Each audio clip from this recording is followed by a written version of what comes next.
پہلے سبق پر ہیں،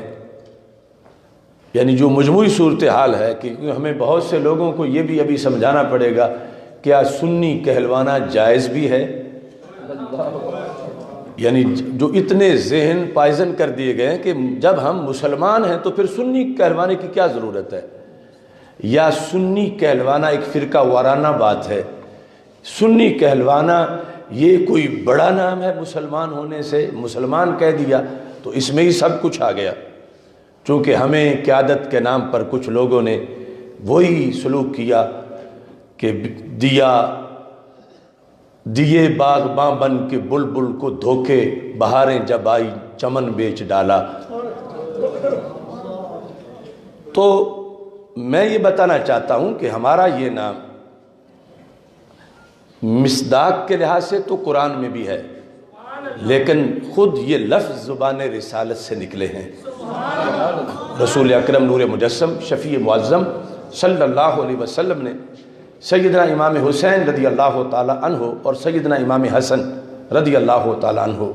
اس حدیث کی یہ خصوصیت ہے کہ سرکار نے یہ سبق خصوصی طور پڑھائی اپنے دونوں نواسوں کو، اور پھر کربلا کے میدان میں امام حسین رضی اللہ تعالی عنہ نے مجمع عام میں اس کو روایت کیا، جو الکامل کی تیسری جلد میں موجود ہے۔ ان رسول اللہ صلی اللہ علیہ وسلم قال لی ولأخی، کہ اللہ کے رسول علیہ السلام نے مجھے اور میرے بھائی جان امام حسن رضی اللہ تعالی عنہ سے فرمایا، انتما سیدہ شباب اہل الجنہ وقرۃ عین اہل السنہ، کہ حسن و حسین تم دونوں جنتی جوانوں کے سردار ہو اور تم دونوں اہل سنت کی آنکھوں کی ٹھنڈک ہو۔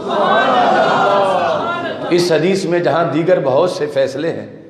یہ مسئلہ بھی حل ہوا کہ لفظ اہل سنت، یہ ترکیب، یہ ٹائٹل اگر ہمیں اعلیٰ حضرت نے دیا ہوتا تو پھر بھی کوئی چھوٹی بات نہیں تھی، اگر حضرت مجدد الف ثانی نے دیا ہوتا تو پھر بھی بہت بڑی بات تھی،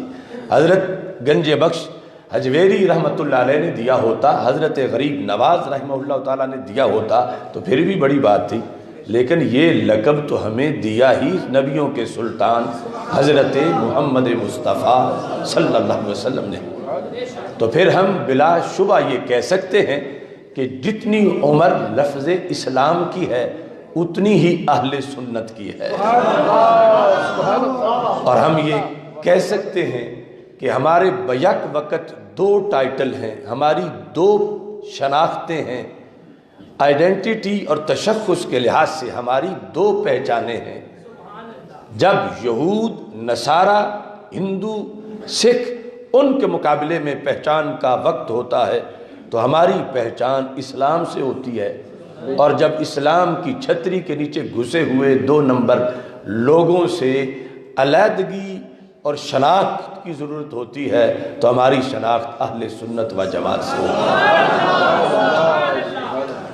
اب یہ کیوں ضروری ہے؟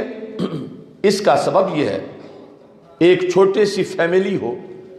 اگرچہ ان کا کوئی ریکارڈ تاریخ ساز نہیں ہے، لیکن ان میں سے ایک بندہ جب چور بن گیا، ڈاکو بن گیا، بدنام ہوا، تو دوسروں نے کہا کہ کہیں کسی طرح ہم اسے سائڈ کر کے اپنی علیحدہ کوئی پہچان بنائیں، کہ جب یہ ہماری برادری کے لحاظ سے اس کو بولا جاتا ہے تو وہ سب کچھ ہماری طرف منسوب ہوتا ہے، تو ہمیں اس سے جدا اپنی پہچان بنانی چاہیے۔ حالانکہ وہ چھوٹی سی فیملی ہے اور ایک بندہ ڈاکو بن گیا ہے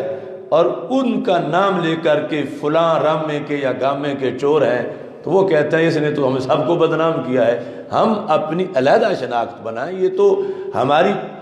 برادری کے لیے ایک داغ بن چکا ہے بلا تشبیہ و تمثیل۔ جب اسلام کی چھتری کے نیچے گھسے ہوئے لوگوں نے وہ اعتقادی جرم کیے کہ جن سے برات کا اعلان اس وقت کے حق پرستوں نے فرض سمجھا کہ ہم کلمہ گو ضرور ہیں مگر ان کی قسم کے نہیں ہیں، جب وہ کہہ رہے تھے یہ بھی کلمہ گو ہیں، ہم بھی کلمہ گو ہیں، ہم ایک ہیں، روافض، خوارج، معتزلہ، قدریہ، جبریہ، مرجیہ، معطلہ، مجسمہ، جب یہ بہت بڑے بڑے فکری مغالطے اور جرم کر کے کہتے یہی تھے کہ ہم اور یہ اہل حق ایک ہی ہیں،